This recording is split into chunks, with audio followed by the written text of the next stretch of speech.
Can we begin the program? Yes. Before we start this speech competition, I would like to go through the rules. All of you, please listen to me. Speech competition is only for the junior category, boys and girls both. The participants will be given 3 minutes to deliver the speech, okay? The timing to deliver the speech is only 3 minutes. For Hindi medium schools, the speech will be in Hindi, and for the English medium schools, in English. For the topic, you have to approach the judges, and out of 2, you will be given 1, as you choose the job. Okay.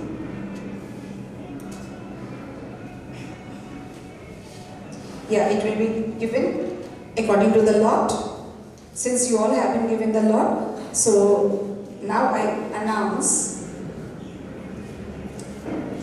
the first lot, that is 452.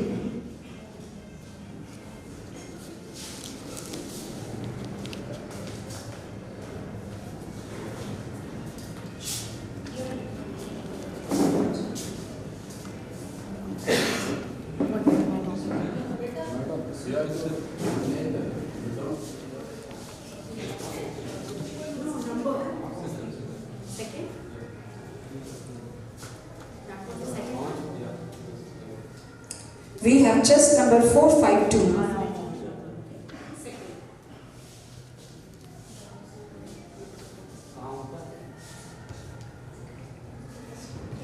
For the preparation. 3 minutes for the preparation, you wait. It is not example, it is speech competition. Yeah. So they get a 3 minutes time for the preparation after taking the topic. Okay. Did you get the topic? Yeah.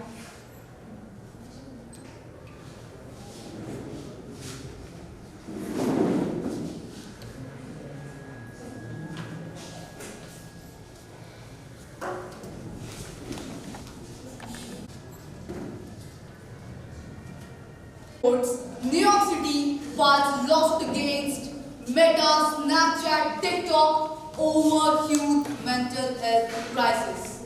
Globally reports tech addiction causes lack of undivided attention in relationship. These headlines reflect a world wide for connection yet tangled in complexities. Wonderful morning to the esteemed judges, respected teachers, and my digital age companions.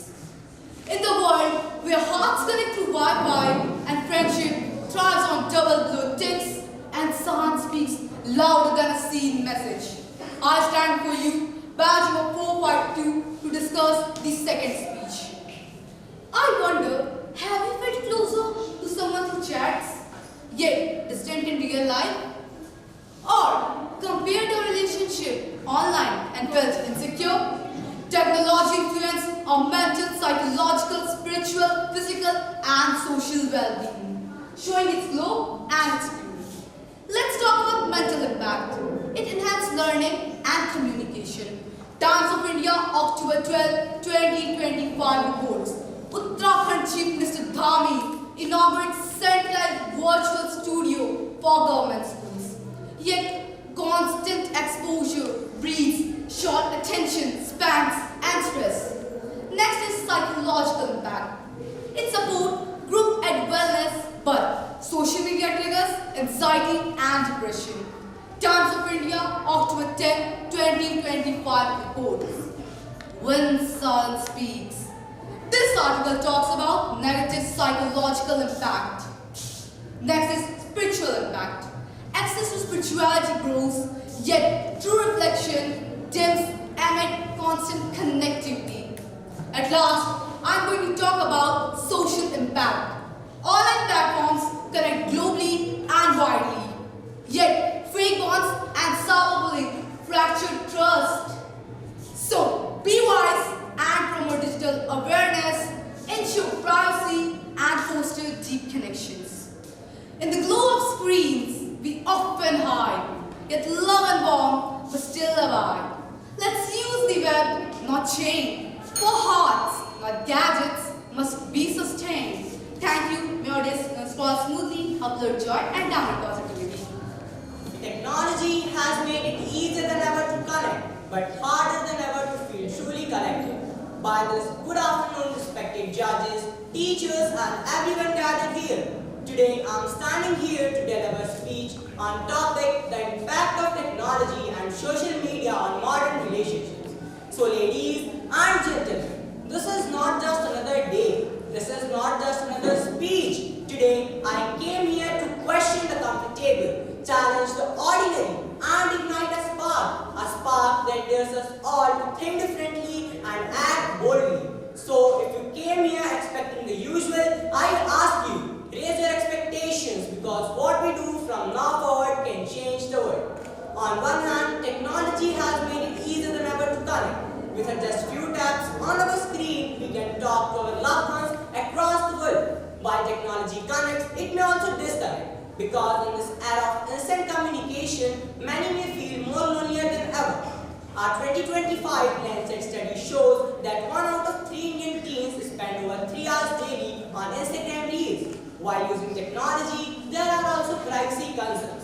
One such case is of Aditya Verma, who was traveling with Taliban, just sent a joke to his friend that he's a terrorist and he's going to take out the plane. For just a joke sent to his friend, he was put up behind the bars because his chats were leaked. Technology isn't a villain, it's a powerful tool. The problem lies in our dependence on it. When we start measuring attention through affection and attention through screen time, we lose the real essence of connection. Because at the end of the day, nothing can replace a genuine smile, a warm hug, or a heartfelt conversation. So as we move forward in this digital world, let's not forget what relationship really means. Not just staying in touch, but staying truly connected. Let's use technology to open doors, not to build walls. Use technology to bring us closer, not drift us apart. Because in this era of instant communication, the greatest one are those which are sent from heart to heart, not screen to screen. Remember, the quality of relationship is not measured by number of messages, but by depth of understanding. I repeat, the number of messages is not measured by affection, but by this, I would like to wrap up my words by saying, we invented technology to bring us closer, but nothing better than love, peace, presence, and trust can keep us truly connected. Thank you. 352.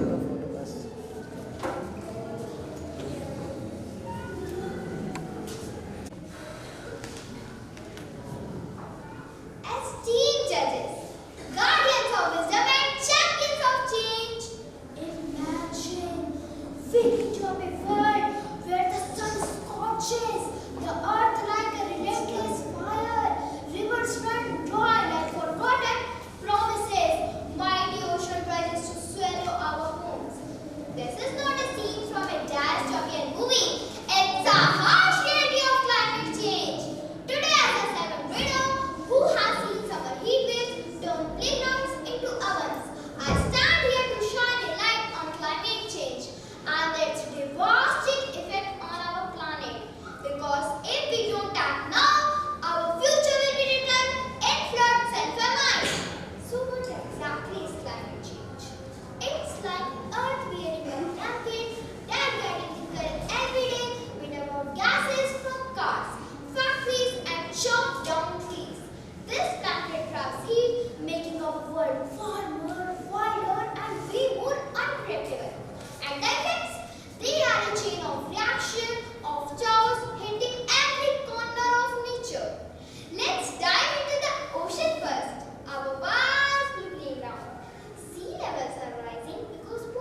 Chest number 527. To everyone present here, our home is on fire, and yet we all are adding fuel instead of finding water. Respected judges, teachers, and friends, today I want to speak to you all about one of the greatest challenges of our time: climate change and its effect on the environment. Climate change is not something new. It began when humans started burning coal, oil and gas during the Industrial Revolution in the 18th century. These fuel-powered factories, transport and later modern technology caused the release of massive amount of carbon dioxide and other greenhouse gases into the atmosphere. Over time, these gases trap heat in the Earth's atmosphere, leading to global warming. Fast forward to the present, the effect is visible everywhere. Temperatures are rising at an alarming rate. Polar ice caps and glaciers are melting, and sea level is climbing. In recent years, we have seen devastating floods in a number of countries, wildfire in Australia, Greece and Canada, and record-breaking heat waves across Asia and Europe.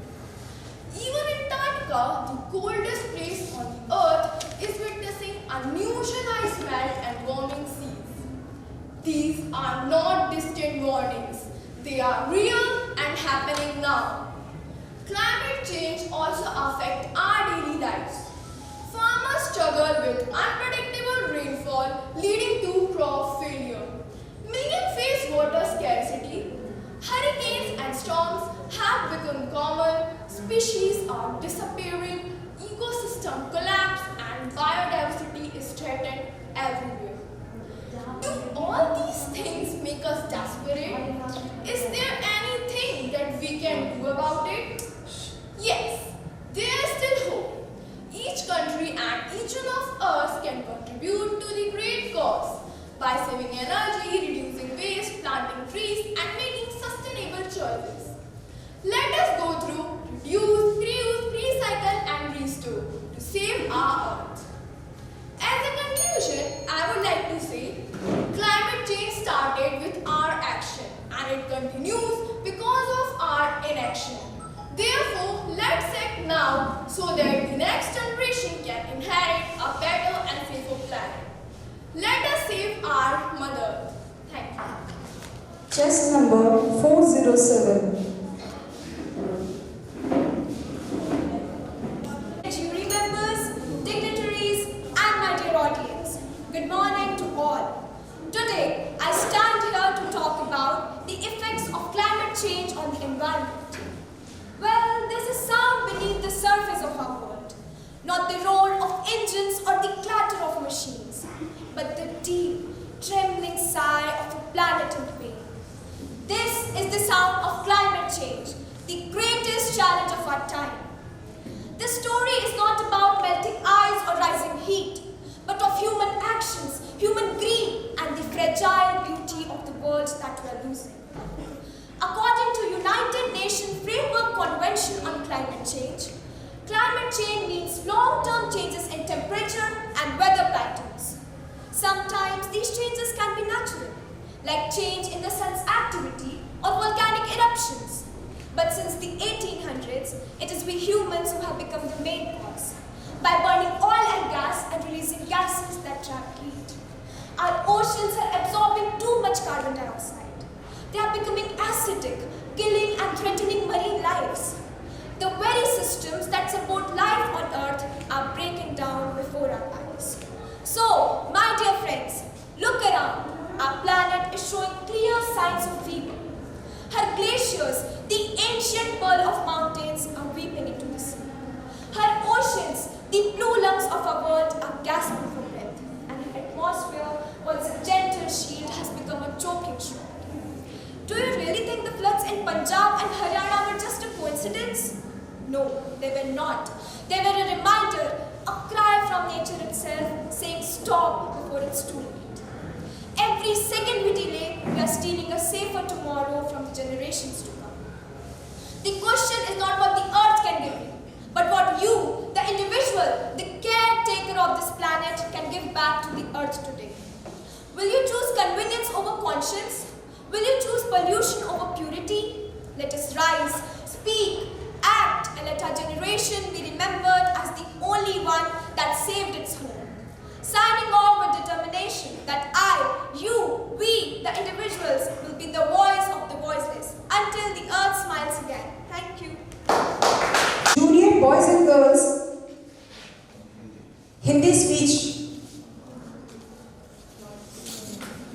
First of all, I would request you all to come forward and take your lot number.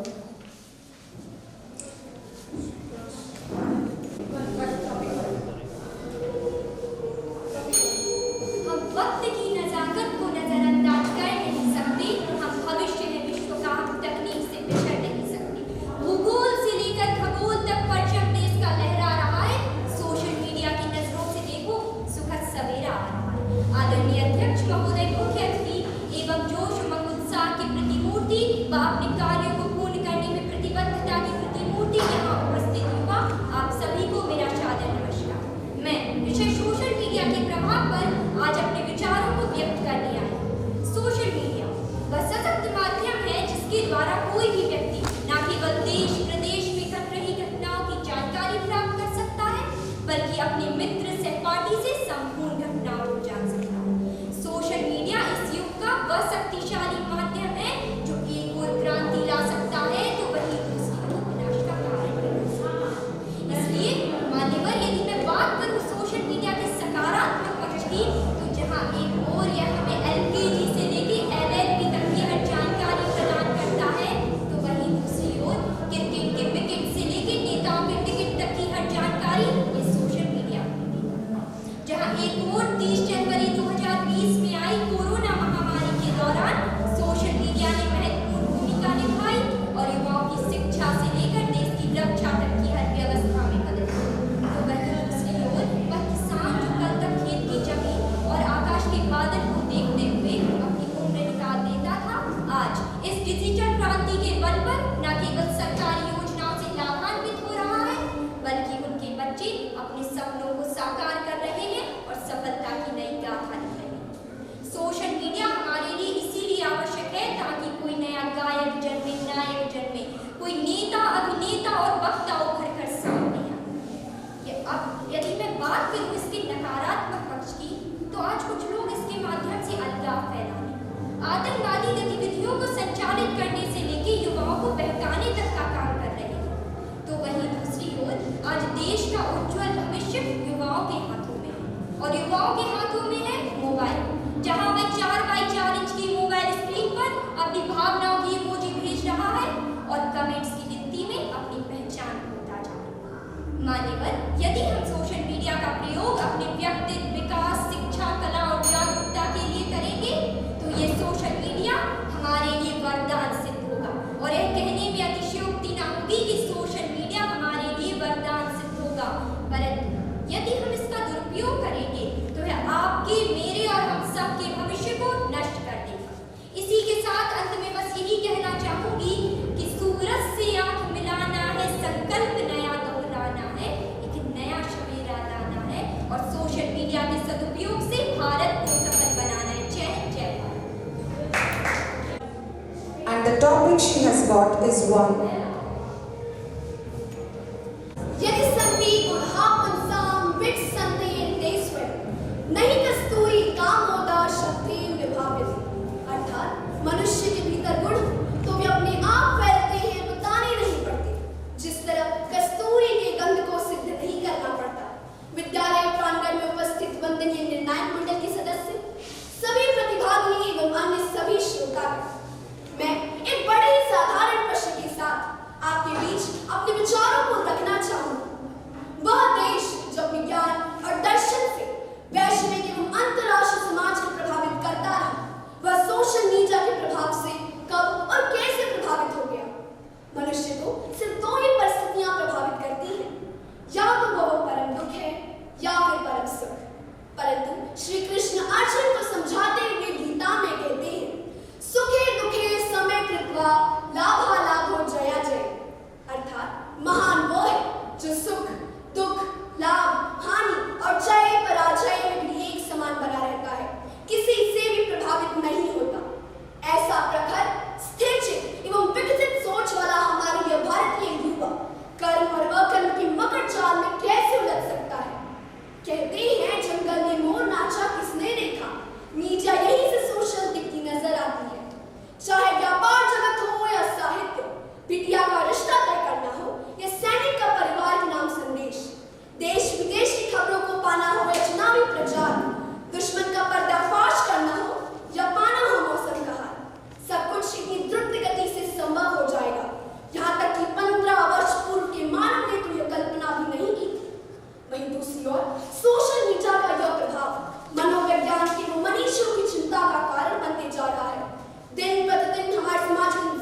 she has got is 1.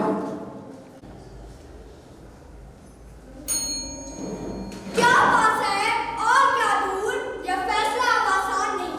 हाथों में दुनिया तो आ गई, पर अपनों का अब ध्यान नहीं। क्या आप सब उस आवाज को सुन रहे हैं? वह आवाज जो 24 घंटे आपके दरवाजे पर दस्तक देती है। यह आवाज है उस विशाल शक्ति की जिसने हमारी दुनिया को बदल दिया है। Social media. माननीय निर्णायक मंडल, आदरणीय गुरुजन और मेरे डिजिटल युग के सभी साथियों, आप सभी को मेरा स्नेहपूर्ण नमस्कार। मैं आज आप सभी को एक आईना दिखाना चाहती हूँ। एक ऐसा आईना जिसमें हम एक ऐसी तकनीक का चेहरा देखेंगे जो एक दो-धारी तलवार है, जिसकी एक धार हमें विकास का प्रकाश देती है तो दूसरी धार हमारी क्षमताओं को जला सकती है। आइए हम तय करें कि हम इस आग को तपस्या का अंग बनाएंगे या तबाही का कारण। आइए इस आग के सकारात्मक पक्ष को देखते हैं। सोशल मीडिया एक ग्लोबल विलेज है जो हमारे ज्ञान और रोजगार को बढ़ाने का एक विश्वव्यापी माध्यम है। इसके द्वारा हम अपने साथ समुद्र दूर बैठे दोस्त से भी मिनटों में बातचीत कर सकते हैं। यह घर की महिलाओं और बेरोजगारों के लिए आय का स्रोत है, खासकर गूगल और यूट्यूब जैसे प्लेटफॉर्म। साथ ही हमारा भविष्य उज्जवल दिखाई पड़ता है, क्योंकि अनुमान है कि 2026 तक देश में 120 करोड़ इंटरनेट यूजर्स होंगे। यह सब इंटरनेट पर आए नए बदलावों के कारण हो रहा है। पिछले 6 महीने में AI का एकीकरण, वर्चुअल और ऑगमेंटेड रियलिटी और मोबाइल इंटरनेट पर बढ़ती निर्भरता ने सोशल मीडिया को और भी शक्तिशाली बना दिया है। हमने देखा ही है कि कैसे इसने कोरोना महामारी जैसे संकटों में जरूरतमंदों तक मदद पहुंचाने के लिए एक शक्तिशाली सेतु का काम किया है। यह क्रांति की मशाल है, यह युवाओं के लिए अवसरों का महासागर है, परंतु इसकी दूसरी धार नकारात्मकता बहुत दिखी है, क्योंकि युवा इसमें अपना कीमती समय और एकाग्रता झोंक देते हैं, जिससे उनका मानसिक संतुलन बिगड़ जाता है। वे दूसरों की फिल्टर की हुई जिंदगी को देखकर तनाव और हीनता की भावना के शिकार हो जाते हैं। इससे भी खतरनाक है फेक न्यूज और अफवाहें जो इस आग में घी डालने का काम करती हैं। तो यह सिर्फ एक तकनीक नहीं, बल्कि यह हमारे विवेक का इम्तिहान है। हमें भविष्य की चाबी थामनी है, वर्तमान के धोखे में नहीं फंसना है। और मैं अब यही कहना चाहूंगी कि इस्तेमाल करें इसे सोचकर, ताकि ना हो पाएगा, वरना दुनिया तो पास दिखेगी मगर दूर हो जाएंगे हम। धन्यवाद।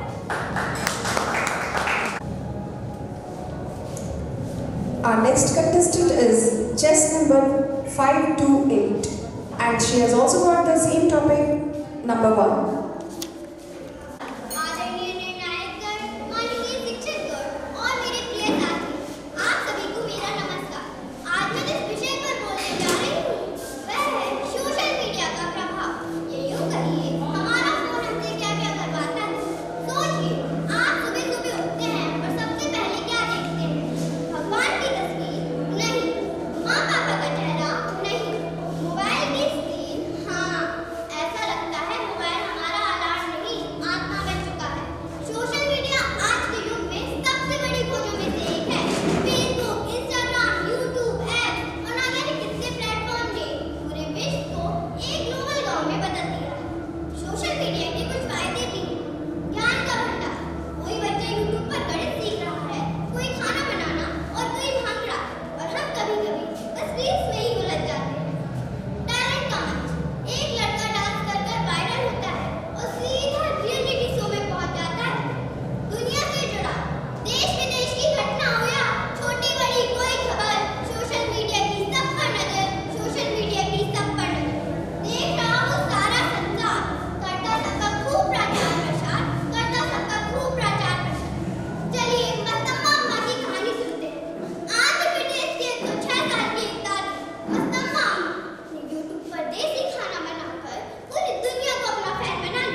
And the next participant is chest number 367, and she has also got the same.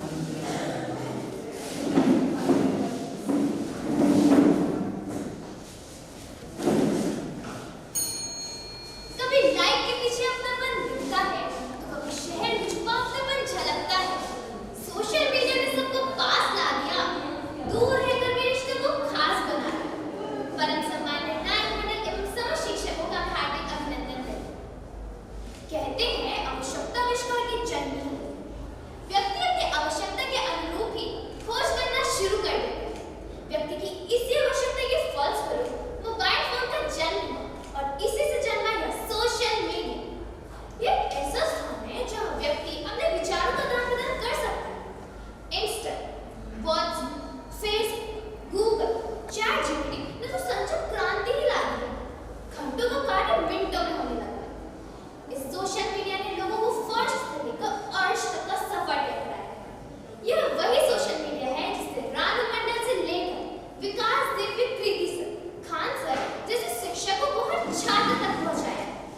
महोदय, मैं जानना चाहती हूँ कि आखिर क्या है सोशल मीडिया में जिसने छोटे-छोटे मासूम बच्चों को गलत कार्य करने को विवश कर दिया है? क्या आपने कभी सोचा कब यह वरदान हमारे लिए अभिशाप बन गया? कब इससे हमारी निजता को छीनकर दूसरों तक पहुंचा दिया? यह सोचने का विषय है। गूगल बाबा की शरण में जाकर हम समाधान ढूंढते। आज वही गूगल हमारी समस्या बन गया है। 2 दूनी 4 काम तो ढूंढते हम गूगल पे जाते हैं। आज वही गूगल हमारे सोचने की क्षमता को खा गया है। आज के बच्चे नाना नानी से कहानी न सुनते, छोटा भीम और डोरेमोन जैसे कार्टूनों पर व्यस्त रहते हैं। उनकी कई सारी बीमारियों का कारण है यह सोशल मीडिया। अंगूठे चूसने की जगह अंगूठे चलाने लगे हैं। अंगूठे चूसने की जगह अंगूठे चलाने लगे हैं। लाइक करने के बहाने अंगूठे दिखाने लगे हैं। यह सोशल मीडिया है भाई, सोशल मीडिया। यहाँ हर जगह अंगूठे ही काम कर रहे हैं। आज युवा प्रतिदिन 2 घंटे से ज्यादा समय मोबाइल फोन पर बिताते हैं। रील्स, सामाजिक राजनीतिक उन्माद, फेक न्यूज से भरा यह ऐसा स्थान है जो व्यक्ति को अकेला होकर भी अकेला होने नहीं देता। प्रतिदिन मिलने वाला 1 GB डेटा उन्हें बेरोजगार होने का एहसास ही नहीं होने देता। महोदय, क्या इसी कार्य के लिए यह सोशल मीडिया बनाया गया है? मेरा मानना है कि सोशल मीडिया उस समुद्र मंथन के अमृत एवं विष की तरह है जिसका प्रयोग व्यक्ति को जीवित करने तथा हानि पहुंचाने दोनों के लिए किया जा सकता है। उसका सही उपयोग हमारे लिए वरदान सिद्ध हो सकता है। इस भीड़ में अपनी पहचान बनाने को कभी रील्स तो कभी इंस्टा पर होने उत्थान से पतन की ओर कब बढ़ गए हम? खुद को दर्शाने के चक्कर में कब बेकार हो गए? धन्यवाद। Chest number 303, and what a coincidence, she too has got the same topic, number 1.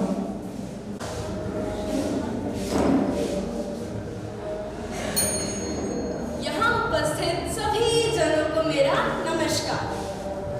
ना जाने जिंदगी का कैसा दौर है, ना जाने जिंदगी का कैसा दौर है। घर खामोश है और ऑनलाइन का शोर।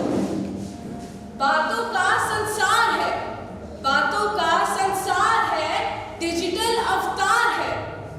ये सोशल मीडिया आज हर दिल का प्यार है। सोशल मीडिया आज के युग का सबसे प्रभावशाली माध्यम बन चुका है। बच्चे, बूढ़े, युवा आजकल सभी सोशल मीडिया पर सक्रिय रहते हैं। इसने पूरी दुनिया को एक छोटे से मोबाइल स्क्रीन में समा कर रख दिया है। अतः सोशल मीडिया हमारे जीवन का एक अहम हिस्सा बन चुका है। पर जैसे कि आग हमें रोशनी भी देती है और जला भी देती है, उसी प्रकार सोशल मीडिया ने जहां हमें इतने फायदे दिए हैं, उसी प्रकार कई नुकसान भी किए हैं। क्योंकि हर रोशनी की एक परछाई जरूर होती है। इस संदर्भ में कह सकते हैं कि बैठे हो तुम दोस्त बनाए सोशल के हथियारों से, बैठे हो तुम दोस्त बनाए सोशल के हथियारों से। अगर जरूरत पड़ी तुम्हें तो बन जाओगे बेकारों से। कई लोग सोशल मीडिया का इतना उपयोग करते हैं कि उनका घर, परिवार, समाज सब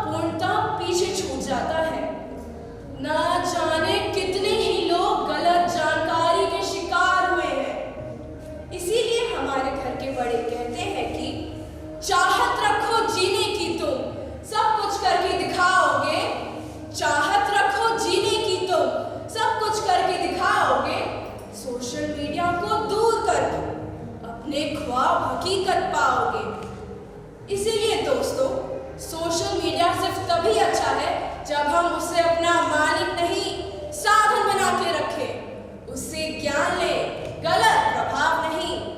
उससे प्रेरणा लें, जलन और तुलना जैसे भाव नहीं। अंत में यही कहना चाहूंगी कि अगर हम सोशल मीडिया का सही उपयोग करते हैं, वे हमारे विकास और उन्नति का साधन बन सकता है। परंतु अगर हम इसका गलत उपयोग करते हैं तो ये हमें बर्बाद भी कर सकता है।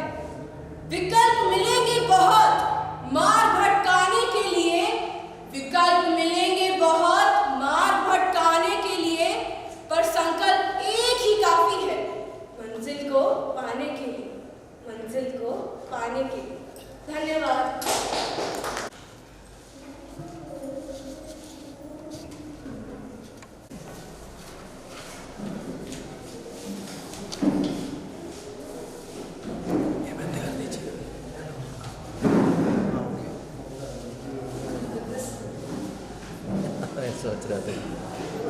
With this competition, we have come to the lunch break. Now, there will be a lunch break and the duration will be 12:45 to 1:15. Before we leave, I would take this opportunity to extend a heartfelt vote of thanks to our honorable judges on behalf of Christ Jyoti School. Thank you so much for sparing your precious time with us. Thank you.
We will go through the rules and regulations and we will give away the lot.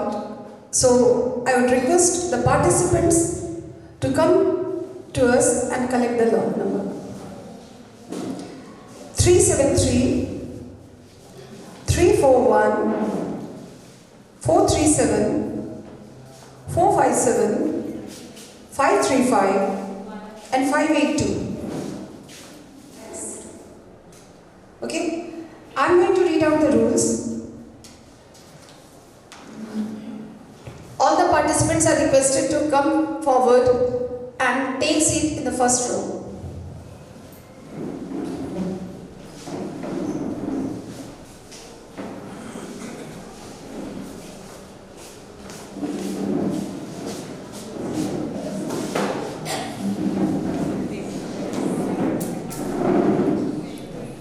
May I read out?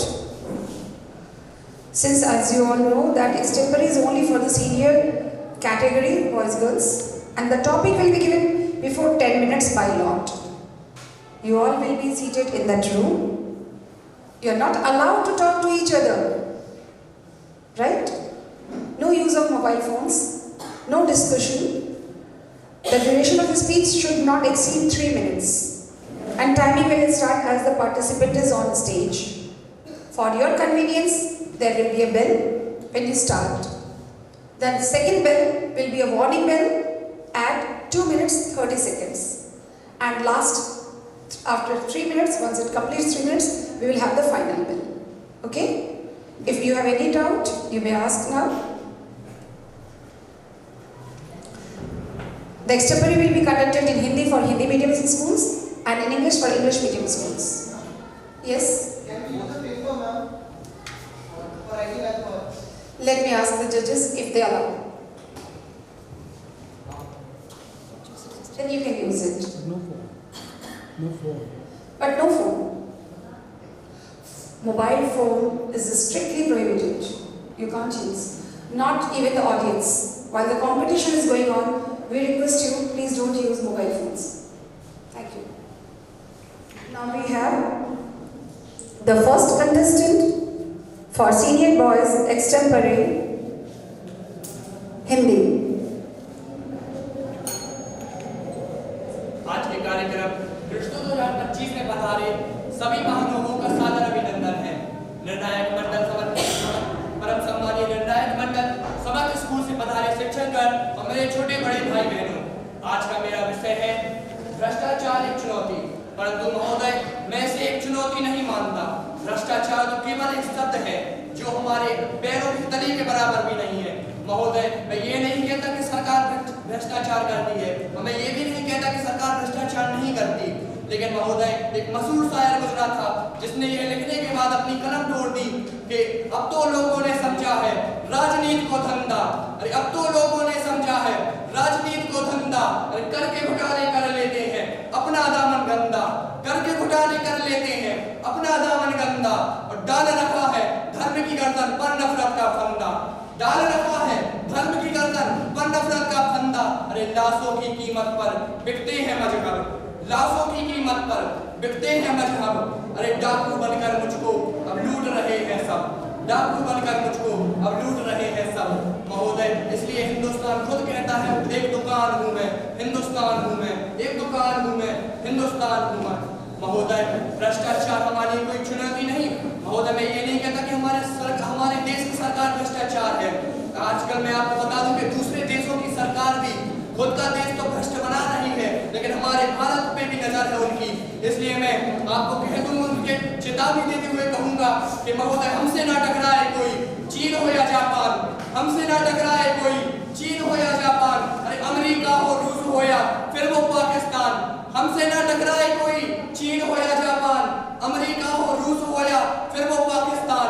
और मेरे भारत से टकराना खेल नहीं आसान, मेरे भारत से टकराना खेल नहीं आसान। अरे ये हम सबका देश है, इसका नाम है हिंदुस्तान, ये हम सबका देश है, इसका नाम है हिंदुस्तान। महोदय, भ्रष्टाचार को आप एक चुनौती के रूप में ना देखें। महोदय, हम हर नागरिक एक सरकार है, आपको अपने देश को बचाना है और भ्रष्टाचार खत्म करना है। महोदय, अगर हर नागरिक आगे आएगा तो भ्रष्टाचार कुछ नहीं है। एक सरकार की मजाल नहीं कि भ्रष्टाचार का नाम भी ले ले।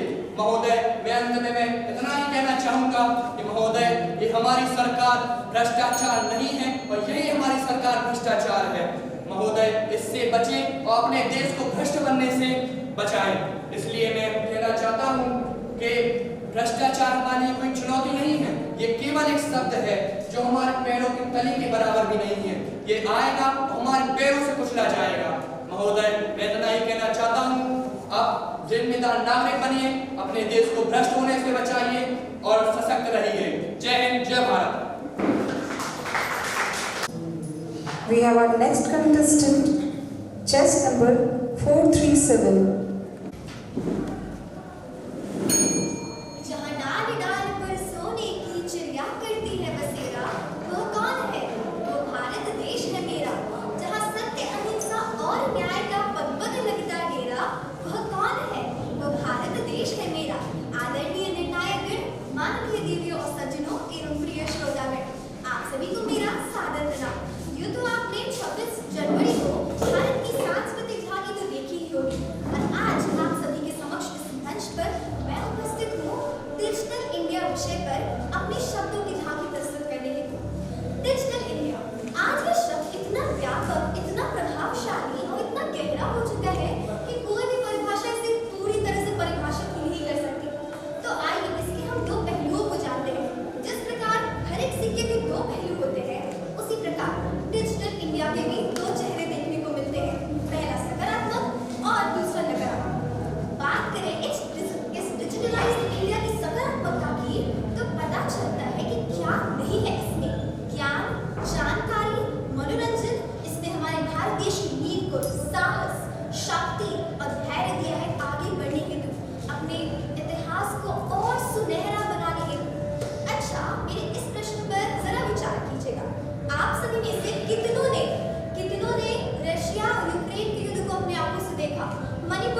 Our next contestant is chess number.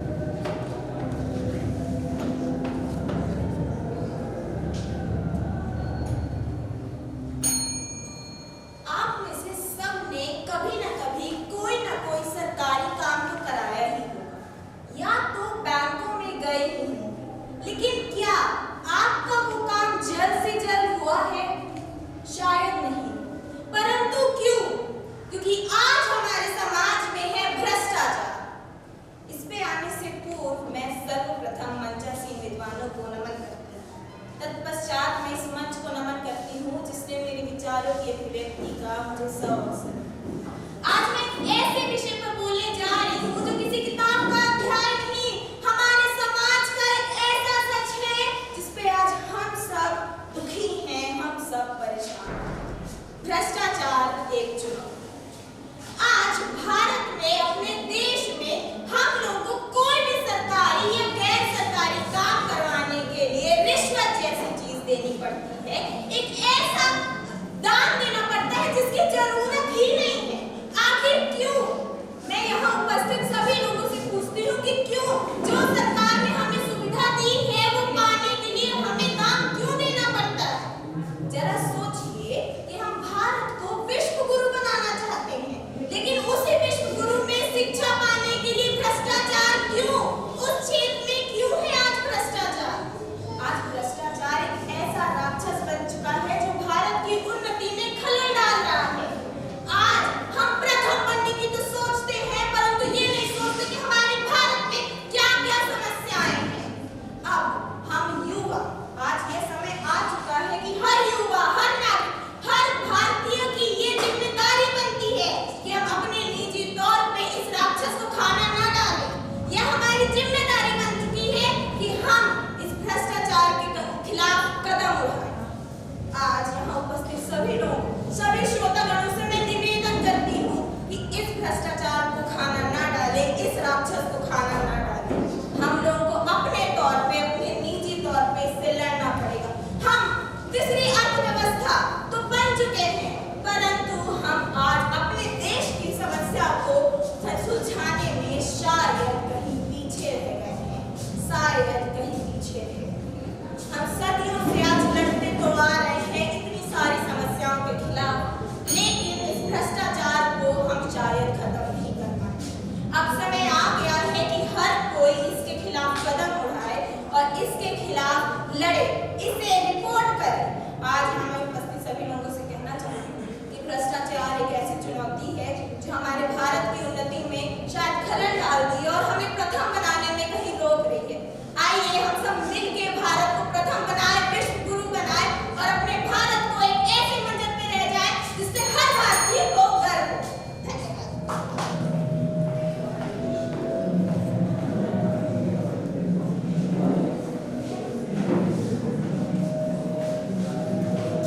And the next contestant is chess number 535. I repeat.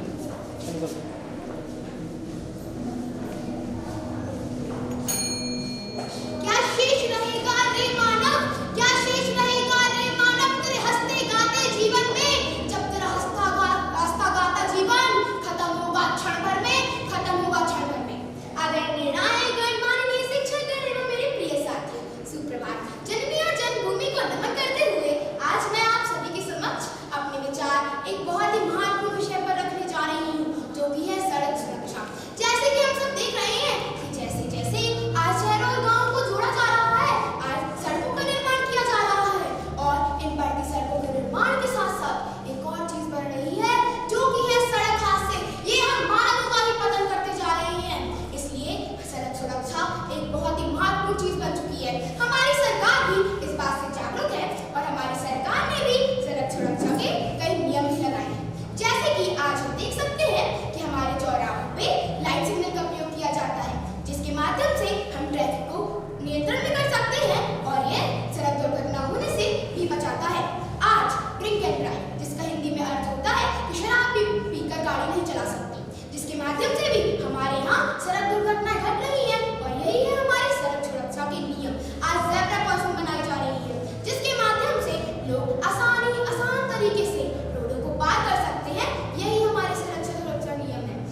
contestant is chest number 457.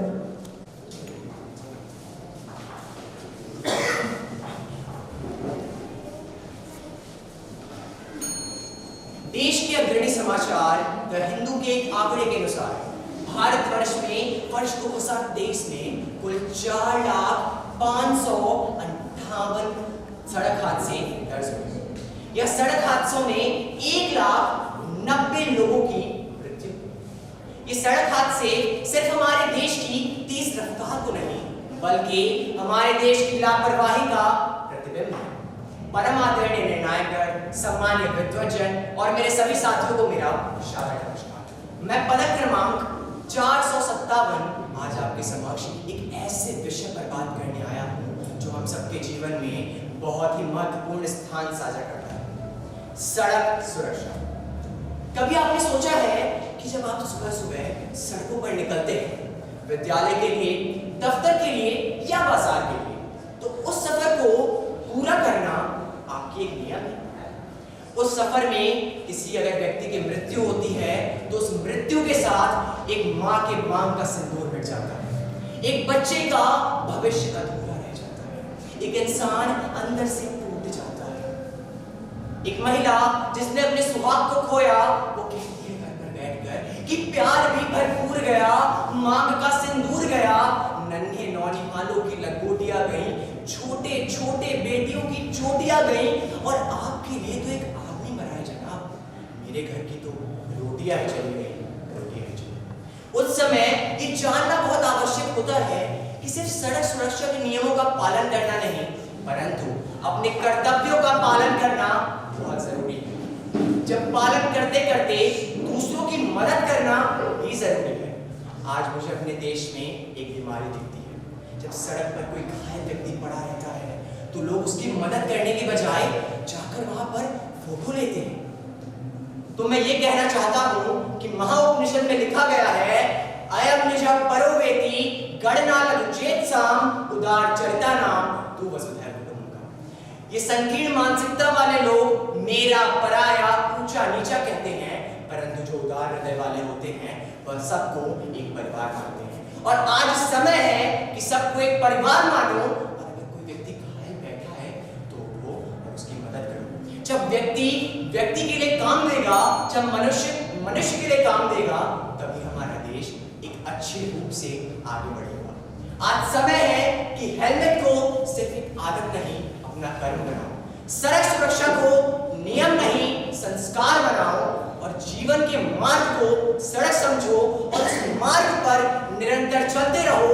परेशानी आए, बाधाएं आए, कोई बैठा है तो उसे उठाओ, उसकी मदद करो, कोई घायल है तो उसकी मदद करो और निरंतर आगे बढ़ते रहो। And the last contestant for Senior Boys Girls Extempore in Hindi is chest number 341. I repeat.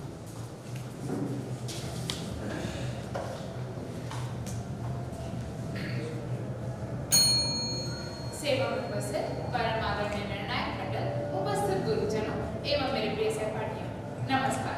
आज मैं डिजिटल इंडिया पर अपने भाव स्पष्ट करने जा रही हूँ। भारत प्राचीन काल से जिसे सोने की चिड़िया कहा गया और ब्रिटिश शासन द्वारा ही वह सोने की चिड़िया को बहुत लूटा भी गया और तब से लेकर आज तक हम धीरे धीरे प्रगति कर रहे हैं। लेकिन कभी क्या आपने सोचा कि सबसे ज्यादा जनजाति हमारा देश और सबसे ज्यादा आबादी वाला देश आखिर किसी और पर निर्भर रहे भी क्यों? और तब से लेकर आज तक डिजिटल युग आ चुका है। पहले जहां हम खत लिखा करते थे आज वहीं बस एक क्लिक से हमारा संदेश इधर से उधर हो जाता है। जहां पहले राजाओं द्वारा कौवे से पत्र इधर से उधर होते थे आज वहीं एक क्लिक से पहुंच जाता है। क्या ये 21वीं सदी की शुरुआत नहीं? इस तकनीक का सबसे बड़ा परिवर्तन है डिजिटल इंडिया, जहां पहले हर चीज हमें सोच समझ कर करनी पड़ती थी, आज वही बस एक क्लिक के द्वारा हो जाती है। जैसे social media, Instagram, YouTube, Facebook, Snapchat, ये सब ऐप नहीं रहे, ये हमारी सोच, आदतें और संबंधों का हिस्सा बन चुके हैं। इसमें कोई आशंका नहीं है कि डिजिटल इंडिया ने हमारी इंडिया को बेहतर बनाने में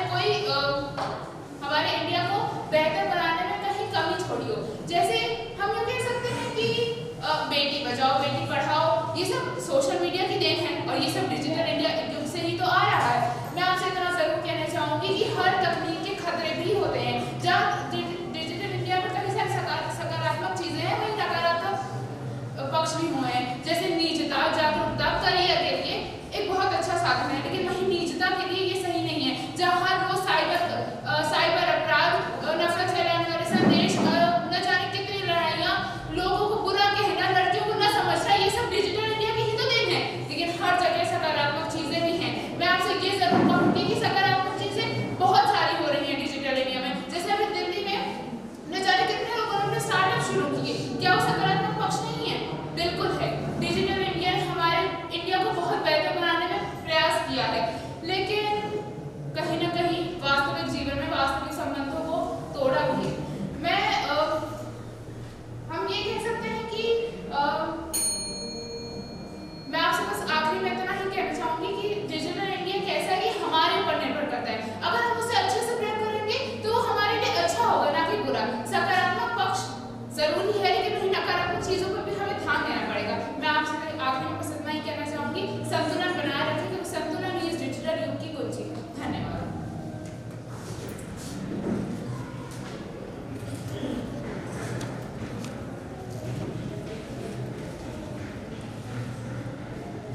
Good afternoon all. After completing Senior Boys Girls Extemporary in English, we are going to begin in Hindi. We are going to begin English. And we begin with the chest number 307.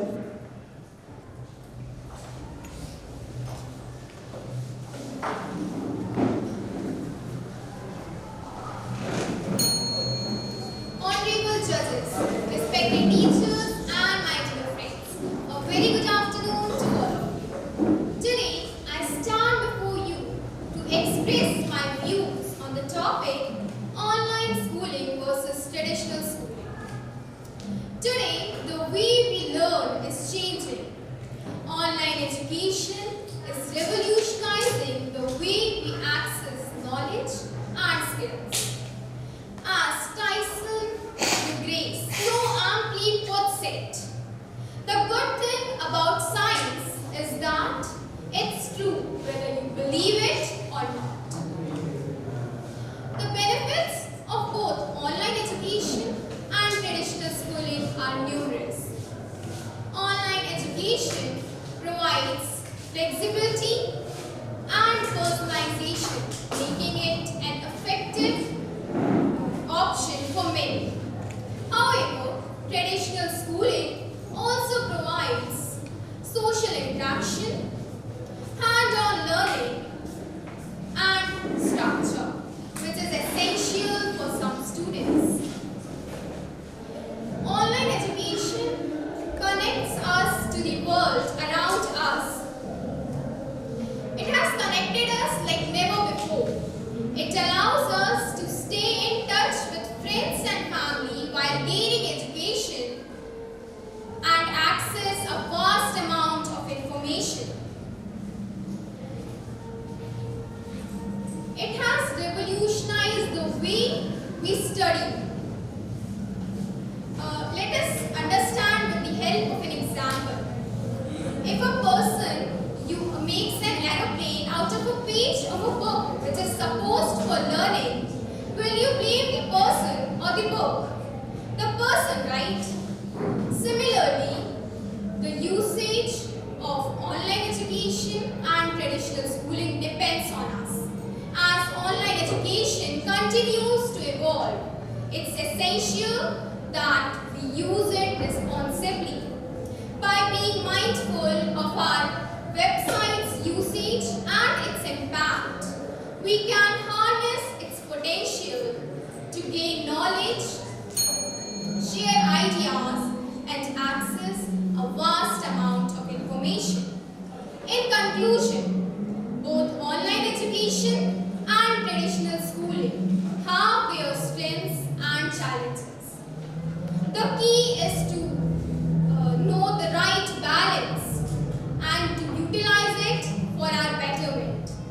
Let us use the new technology uplift, inspire, and educate ourselves rather than letting it control us. Thank you. Our next contestant is chest number 438. I repeat, as you all know, they are not using mic. Please cooperate. Money and materialistic things will always come back, but time will never does. Good morning, respected judges, dignitaries, my fellow competitors, and everyone present over here. Today I am going to talk about a topic which is time management, which is the most simple and elegant formula for success, but it is often the most ignored because people don't know how to manage your time. Time management is the bridge which separates the unsuccessful and the successful. Many successful people like Bill Gates, Elon Musk, and Jeff Bezos, they also have the same 24 hours as us, but they used to manage multiple businesses, their family, and their vacant time all in those 24 hours. Whereas most of us are not even able to follow our simple daily routine, able to complete our homeworks on time, and able to do our simple daily activities in those 24 hours. So, what is that separates us and them? It is not anything but time management. So, the question comes, how can we manage our time? Well, to learn time management, we should first start by fixing a normal schedule. Yeah, it will be very hard to follow the schedule at first. Most of us fail to do so and we give up. And that's where the problem lies. Because if we give up, the thing is over. But if we not give up, slowly and simply, by coming weeks and months, we will learn how to manage our time. We will start to do our task in time, and that will take us one step closer to success. We will not realize it at first that how important time management is the path over success, but we will realize it slowly. Because the one who manages his time is also very happy. Because the one who doesn't manage his time will always be unsure of what he will be doing at that moment, or when he will be free, when he will be doing this thing or that thing. But the one who manages his time, who knows when to do his things and who knows how to do his things, will always know what he is doing at that time, when he is free, how can he do all his daily tasks and cooperate with his work. So, time management is a very important thing. At the end, I would want to conclude by saying that if you want to build a successful life, you should start by learning how to manage your time. Thank you. Chest number 578. I repeat, our next contestant is chest number 578.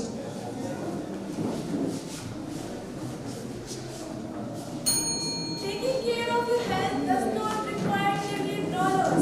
You just need a small thought and improvement from today. Good afternoon, honorable judges, teachers, and everyone present here. Today, I am standing before you to speak on a topic, or make you aware with the topic today we are getting into, which is importance of physical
Thank you.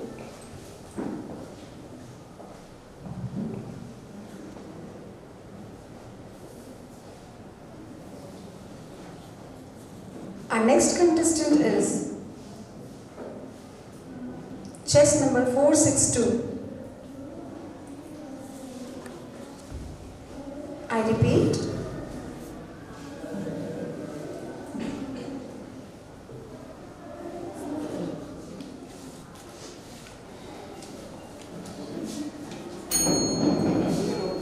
God has given us all different gifts. Some are good in dancing, while others are in speaking. Some can swim better, and some can play some sports better than others.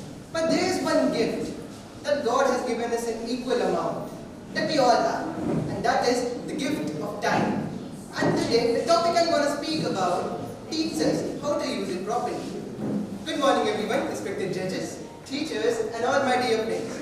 Today, I'm standing here to speak on a very important topic, that is time management, the key to success. So, time is a very limited resource, but we all have it equal amounts, as I just said. But there are some people who can use it so effectively, like they get so much done out of their day, they are so productive, while there are some others who cannot even get a single task done. Why is that? Because from people know a task, know a skill that others don't. That is time management. A skill that every successful people have. From Dr. APJ Abdul Kalam to Elon Musk, everyone who is successful knows the value of time. So, and people consider time management as a restriction. But in my opinion, time management is not a restriction but a path to freedom. If you know how can use your time properly, then you will have some time left for the things that you want to do, the things that you love to do. You can pursue your hobbies and other tasks. That's it. Now, I can tell you some ways in which you can manage your time. The most effective way, make a to-do list. Write some tasks that you want to get completed, 5 or 6 basically, and the day when you wake up. And if you want to do better, just write it the day before. That's a cherry on top. Second way is journaling. Just in the night before sleeping, just write how you use your time, how you use your day, where you can improve, and you will know the places where there are gaps that you can fill and you can use your time more effectively. So in conclusion, I want to say that though time is a limited resource, we have to learn how to use it properly if we want to be successful. Because time leads to freedom, and freedom is all what we seek. Now the bell may ring, but my time is few. But my thoughts I leave with you. And lastly, what the word that I want to say is thank you. Thank you for listening. thank you. And our next contestant is chess number 462.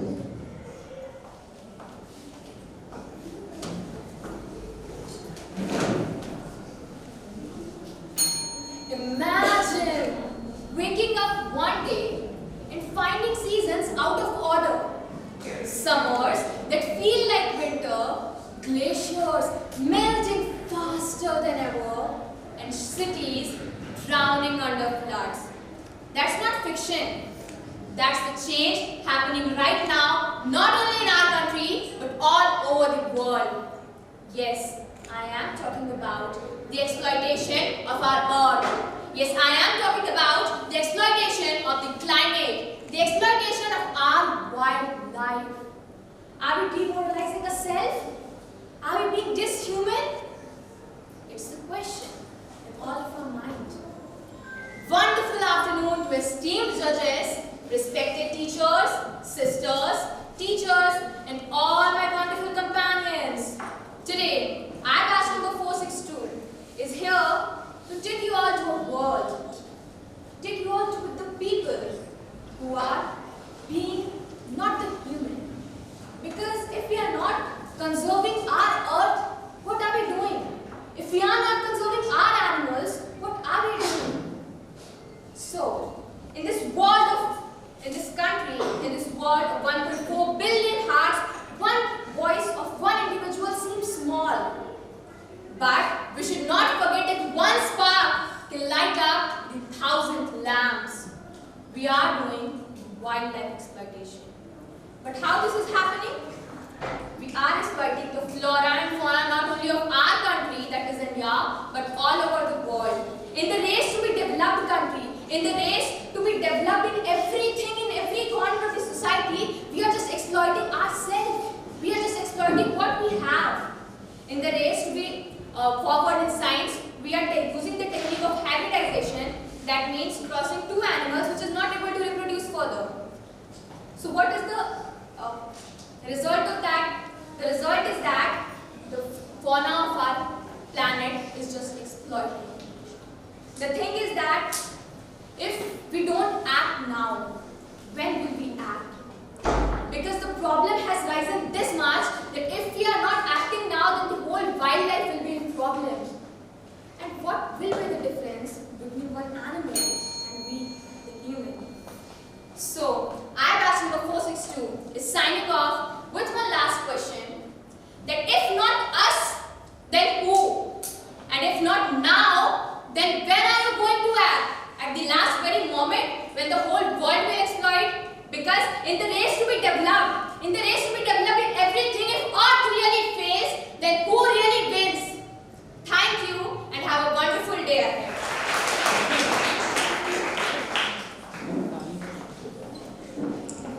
Thank you. And our last contestant for this competition is chess number 539. I repeat.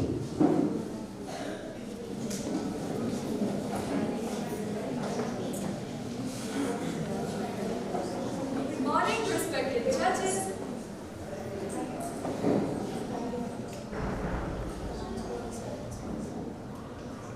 I request you all to maintain silence, please. Good morning, respected judges, dear teachers, and all my dear friends. Good morning to everyone. Today, I'm going to speak about importance of physical fitness. In this busy life, we forget about ourselves, the most important one. Some try to get the job, and some doing job are busy in completing their goals, forgetting about their personal goal. What is the personal goal? To maintain physical health. If we are physically fit, we will be mentally balanced. And if we are mentally balanced, we will be more productive. But we don't understand that. We are achieving our goals, building our career, and all. And in that busy life, we forget about ourselves. What are the causes of poor mental health and poor physical health? We all know what are the causes. Eating junk food. When we are returning from somewhere, we don't stop at eating our home. We stop at restaurants to eat junk food. Eating chips, cold drinks, it really destroys our health. But we don't understand that. Secondly, earlier it was the part of our daily life to wake up and do yoga. But now no one have time. They have to reach their offices and school at time, so they forget about maintaining their health. They don't exercise. They don't do yoga and boost and immune themselves. What can we do? There are problems, but we must find solutions. We must focus on solutions. So what is the solution to the poor mental and physical health? Eating healthy food, exercising daily, and focusing on yourself. Leaving all the stress, let the burdens fall, and give time to yourself. Have self-interest. Be self-obsessed. Have some time for yourself. Rise like a fire, burn like flame. Rise like fire, burn like flame. Champions fall, but rise again. Champions fall, but rise again. And what makes them rise? The thing is, focusing on yourself. How much you work on yourself takes you to the skies, above and above, high to the sky. So, the woods are lovely, dark and deep. The woods are lovely, dark and deep. But I have promises to keep. And miles to go before I sleep. Responsibilities must be honored before temptations. We must not be under the circumstances, under the problems. We must focus on its solution and improve our health. Leads to well-mind. Thank you and have a great day ahead. And I believe that together we can win, together we can create a sustainable future for all. Thank you so much.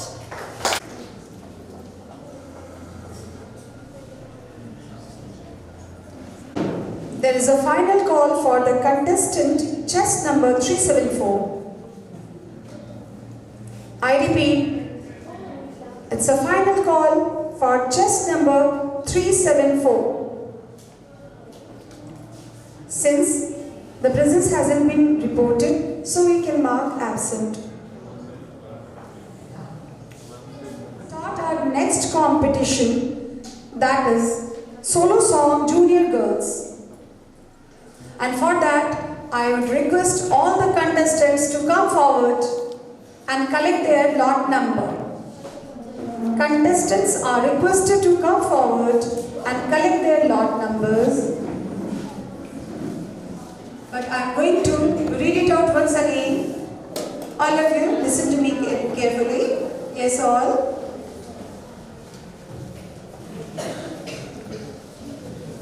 Since you all have already performed, you all are well informed, so you'll get 5 minutes to perform and 2 minutes to arrange and 1 minute to vacate the stage. Done? Once you arrange your instruments and all, before you start, there will be a bell to start. Okay?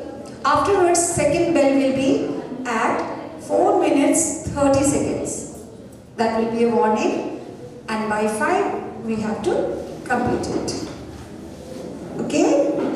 Instruments are permitted to be used by the students. The song must be patriotic and no karaoke is allowed. The language for solo song will be Hindi. Okay?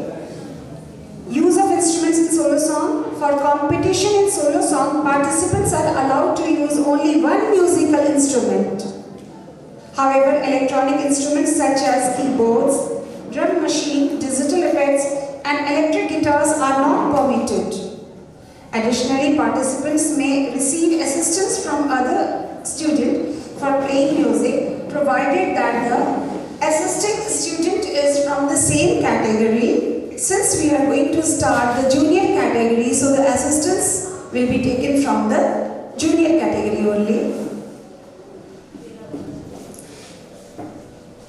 The language for solo song will be Hindi. If you have any doubt, you may ask.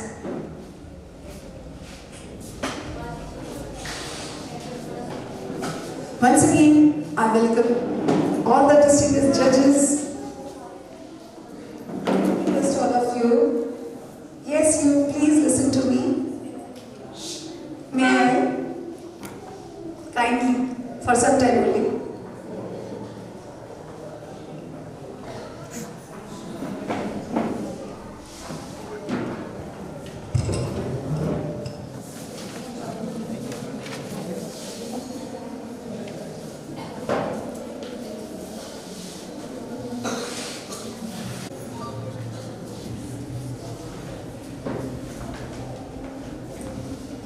And we begin this 3.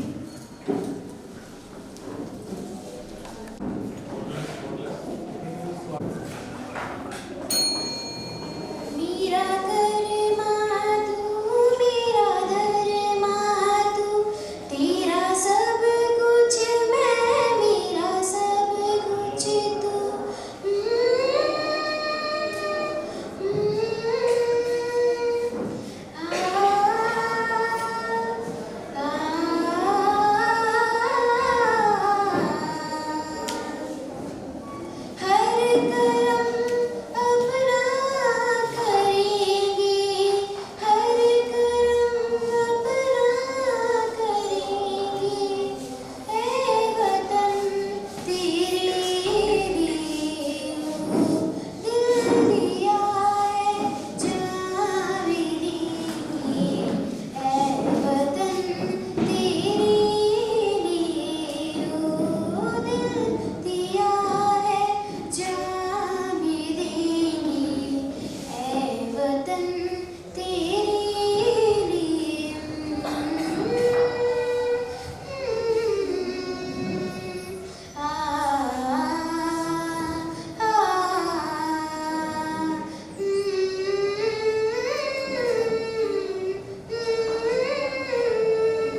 And the next contestant 529.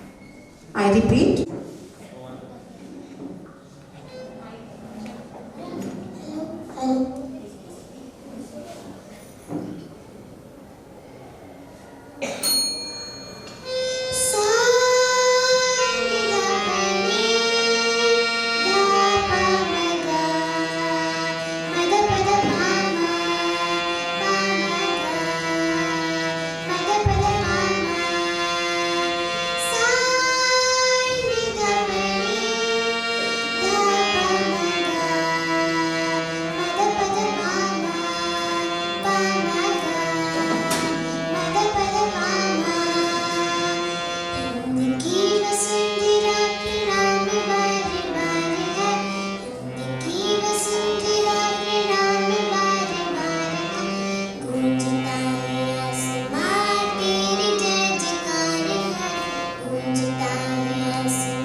And the next contestant is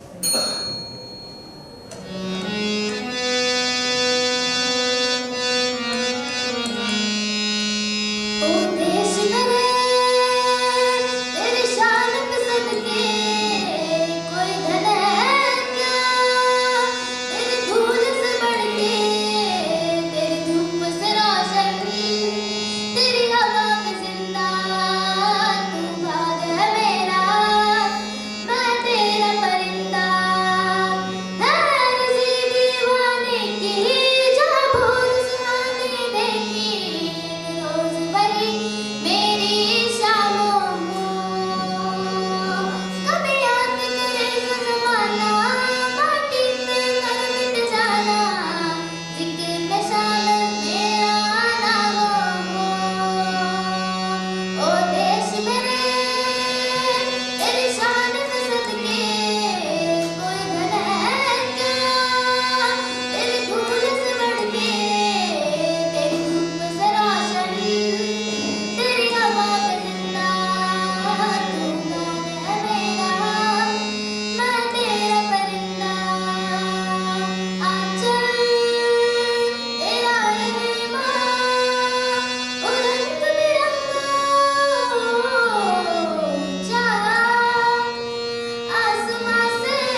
contestant is chest number 328. We have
Yes, all.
जरा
part of this competition, and we have the last contestant of this competition, chest number 558. I repeat,